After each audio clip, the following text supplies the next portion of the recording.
Good evening, I'm Maciej Mikos and you're watching Ukraine Brief on TVP World. Today is day 1314 of Russia's full-scale invasion of Ukraine. Russian attacks across Ukraine over the past 24 hours killed at least 5 civilians and wounded more than 70, with Moscow launching 32 drones and Ukraine's Air Force intercepting as many as 23. Frontline regions, including Kyiv, Sumy, Kherson, Zaporizhzhia and Donetsk, endure daily attacks from drones, artillery and guided bombs. In the Kyiv region, Russian strikes killed 2 civilians. On September 28th, Russian forces launched an MLRS strike, killing 1 man. Later the same day, a Russian FPV drone hit a civilian car, killing the father and wounding the mother and daughter, according to the regional prosecutor's office. In the neighboring Sumy region in northern Ukraine, Russian forces again struck the residential area of the Konotop community, wounding a woman and 2 men. Central and southern Ukraine. In the Dnipropetrovsk region yesterday evening, a Russian drone hit the village of Mezhova, killing 1 woman. In the Zaporizhzhia region, more than 4 people were wounded as a result of Russian attacks. Kherson region and the city itself came under more than 30 attacks over the past 24 hours, killing a police officer and a civilian and wounding at least 6 others. A police checkpoint in Kherson was hit, killing 1 officer and wounding another, according to regional authorities. In eastern Ukraine's Donetsk region, Russian forces launched more than 30 strikes over the past 24 hours, wounding 11 people and damaging homes and other civilian infrastructure. According to regional authorities, Russian forces continue to use double-tap attacks, targeting firefighters as they are putting out fires sparked by preceding strikes. On Sunday, September 28th, Russia attacked the Ukrainian capital and other regions such as Sumy, Odessa, Zaporizhzhia, Mykolaiv and Donetsk, with nearly 600 drones and dozens of missiles, killing at least 4 people in Kyiv, including a 12-year-old girl, and wounding more than 70 others across the country. While the majority of drones were intercepted, 5 missiles and 31 drones hit more than 16 locations. A massive Russian attack on Ukraine lasted for more than 12 hours. President Volodymyr Zelensky said in a statement, calling the strikes savage and deliberate. This is the aftermath of the attack and the first words of one of the survivors. Part of the missile hit my house. There are my children. It's God's mercy that we're alive.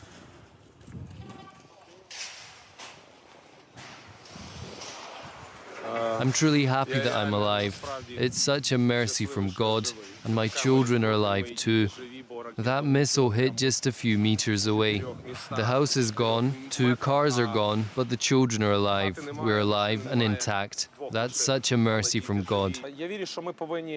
I believe that we should keep fighting and inspire people to continue the fight, because continuing the fight and showing that we are a united people is most important. We have no other choice but to fight.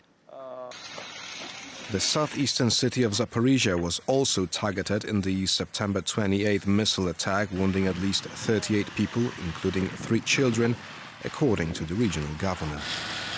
Neighboring Poland closed its airspace near 2 southeastern cities, and its air force scrambled jets in response, which patrolled the skies until the danger had passed. Ukrainian Foreign Minister Andrii Sybiha said that Kyiv aims to end the war with Russia this year. He made this statement today at the Warsaw Security Forum. We want to end this war this year. And after the meeting in New York between President Zelensky and President Trump, we are really in momentum. I would be very cautious. So we got additional diplomatic dynamic for our peace efforts in a proper dimension or direction. That's important. Also today, Ukrainian Foreign Minister Andrii Sybiha met International Atomic Energy Agency Director General Rafael Grossi at the Warsaw Security Forum. In his post on X, Grossi wrote that they exchanged views about the nuclear plant, which has now been without off-site power for 6 days, adding that the agency is working to facilitate the restoration of power. Occupied Crimea is still experiencing a record fuel crisis with long lines at petrol stations across the peninsula. The fuel situation in occupied Crimea remained unchanged over the weekend. Videos on social media show cars still lined up at gas stations in Sevastopol, Simferopol and Yalta. The current crisis has been described as unprecedented in scale. Prices have risen at stations where fuel is available, while speculators are selling gasoline across Crimea at nearly 2 times the official price.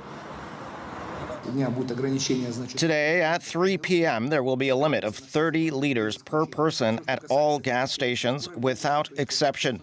Fuel for ambulances, public transport and other essential municipal services will be provided.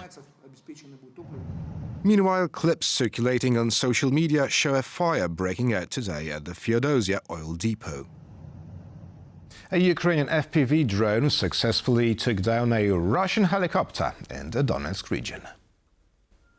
Robert Majer-Brovdy, the commander of Ukraine's unmanned systems forces, has reported that Ukraine destroyed a Russian Mi-8 helicopter in a coordinated effort by intelligence and the military's UAV pilots. The downed aircraft was initially reported as a Mi-28. However, damage assessment showed that it was actually Mi-8, with Ukrainians emphasizing that the helicopter was shot down by an FPV drone near the village of Kotlyarivka in the Donetsk region, some 20 kilometers southwest of Pokrovsk city. And that's all from Ukraine for now. Stay with us for more here on TVP World and tvpworld.com.